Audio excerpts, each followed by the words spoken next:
बिस्मिल्लाहिर्रहमानिर्रहीम। अस्सलाम वालेकुम नाज़रीन, पिछले कुछ दिनों से पाकिस्तान के हवाले से सिफारती ताल्लुकात को लेकर आपने देखा होगा कि बहुत सी चीज़ें चेंज हो रही हैं और हर तरह से अमन को फ़रोग़ देने की कोशिश हो रही है। फिर चाहे इस कोशिश में चाइना का किरदार हो, रशिया, तुर्की, अफगानिस्तान या फिर अमरीका, लेकिन सबसे अहम और मरकजी किरदार पाकिस्तान का है। और पिछले कुछ अरसे से ड्रामेटिकली हर कोई पाकिस्तान को और पाकिस्तान के अमन इनिशिएटिव को अहमियत देता नजर आता है। और अब बात इस हद तक आगे बढ़ गई है कि पाकिस्तान का और अमन का इस खित्ते में सबसे बड़ा दुश्मन भारत भी पाकिस्तान से पीस की बात करता दिखाई दे रहा है। और आज की इस वीडियो में हम भारत के बदलते हुए इस मिजाज की वजह समझने की कोशिश करेंगे और उन 3 थ्योरीज को डिस्कवर करेंगे जिनकी वजह से भारत को पाकिस्तान के साथ अपना रवैया बदलना पड़ा। कि कहां LOC पर भारतीय फौजी सालाना औसतन हजारों सर्जिकल स्ट्राइक करते दिखाई दे रहे थे और अब वही भारतीय फौजी पाकिस्तानी अफवाज से ट्रेनिंग के लिए पाकिस्तान आ रहे हैं। और कहां हिंदुत्व के आइडियोलॉजी को प्रमोट करता नरेंद्र मोदी,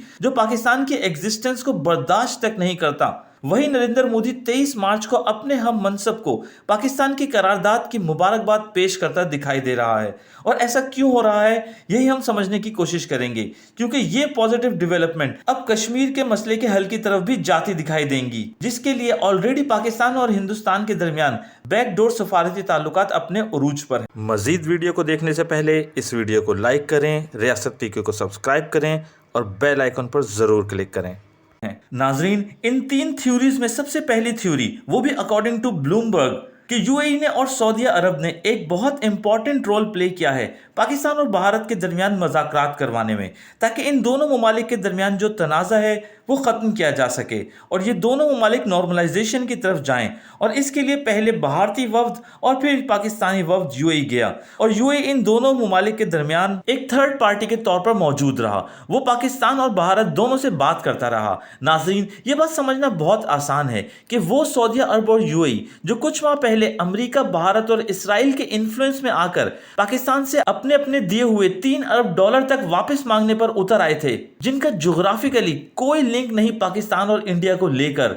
और तो और OIC में जो किरदार इन दोनों ममालिक ने भारत को बचाने के लिए अदा किया वो किसी से ढका छुपा नहीं। और इवन इंडिया और सऊदी अरब के माबैन तो ऑयल के प्राइस को लेकर झगड़ा तक चल रहा है। वो ममालिक पाकिस्तान और इंडिया के दरमियान होने वाली डेवलपमेंट को अपने अपने खाते में डालने की कोशिश कर रहे हैं कि हमने ये सब करके दिखाया है, वरना पाकिस्तान ने कश्मीरियों पर होने वाले भारतीय फैसलों को लेकर कभी भी भारत को मुंह भी नहीं लगाना था। नाज़रीन, कश्मीर का UAE और सऊदी अरब से कोई लेना देना तो है नहीं, लिहाजा उनका ये दावा कि भारत और पाकिस्तान के दरमियान तिजारत हो, ये एक दूसरे को रास्ता दें, नॉर्मल ताल्लुकात कायम करें, सरहदी कशीदगी खत्म हो और कश्मीर पर कोई सॉल्यूशन निकालें, ये सब दावे किसके कहने पर फैलाए जा रहे हैं ये हम सब बहुत अच्छे तरीके से जानते हैं। और दूसरी थ्योरी के मुताबिक भारत पाकिस्तान के करीब इसलिए आ रहा है कि चाइना का भारत पर अब बहुत ज़्यादा प्रेशर है, क्योंकि जब से चाइना ने पहले तो इंडिया को चारों अतराफ से घेरा, इंडिया के तमाम तर पड़ोसी ममालिक में अपनी मिलिट्री बेसिस बनाई और फिर इंडिया में घुसकर उसकी ठुकाई की,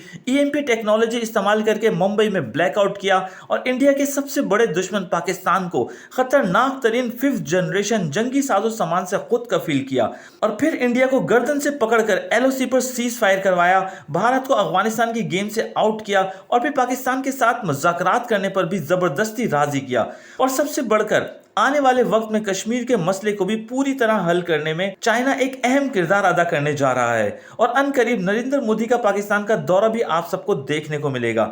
नतीजतन इसमें चाइना का फायदा ही फायदा है, क्योंकि चाइना के मुताबिक वो आज़ाद कश्मीर और जम्मू कश्मीर दोनों को एक आज़ाद रियासत देखना चाहता है। और यही पाकिस्तान का भी मंशूर है कि कश्मीर का मसला कश्मीरियों की राय के मुताबिक ही हल होना चाहिए, क्योंकि जितना पाकिस्तान में अमन होगा उतना ही CPEC और वन बेल्ट रोड इनिशिएटिव से चाइना और पाकिस्तान का फायदा होगा। और चाइना ने इसीलिए इंडिया को टेबल पर बिठाकर कहा है कि गवादर की साइड पर और बलोचिस्तान पर अब हमला नहीं होना चाहिए, और अगर कोई हमला होता है तो चाइना उसका बदला इंडिया से फिर बड़े लेवल पर लेगा। और यही वो वजह है कि अब आप लोगों को इंडिया का सॉफ्ट रवैया नजर आ रहा है, क्योंकि जैसे जैसे गवादर ऑपरेशनल होने जा रहा है वैसे वैसे इन्वेस्टर्स को अट्रैक्ट करना बहुत जरूरी है।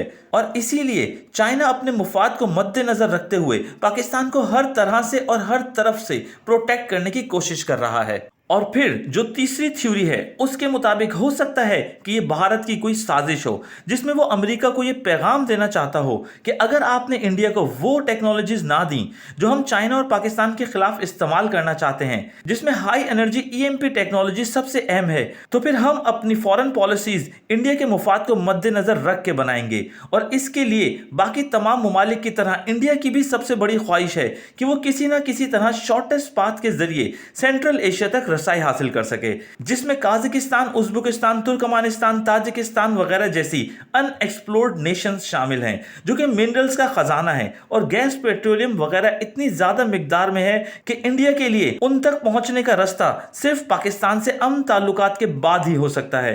और यही बात इमरान खान साहब ने भी इंडिया को समझाने की कोशिश की थी, और अब नरेंद्र मोदी ने भी अपने इंटरेस्ट को मद्देनजर रखते हुए पाकिस्तान के साथ अच्छे ताल्लुकात कायम करता दिखाई दे रहा है। लेकिन ये सब कश्मीर के मसले को हल किए बगैर बहुत मुश्किल है। नाज़रीन, अब देखना यह है कि क्या इन सब डेवलपमेंट के बाद क्या कश्मीरियों का मसला कश्मीरियों की ख्वाहिश के मुताबिक सॉल्व होता है या नहीं। नाज़रीन, अपने कमेंट्स में अपनी राय का इजहार जरूर दीजिएगा कि इन तीनों थ्योरीज में आपकी नजर में कौन सी थ्योरी ज्यादा एक्सेप्टेबल है। इसके साथ ही इजाजत दीजिएगा। अपना बहुत सारा ख्याल रखिएगा, दुआ में याद रखिएगा। मिलते हैं एक नई वीडियो में एक नए टॉपिक के साथ। अल्लाह हाफिज।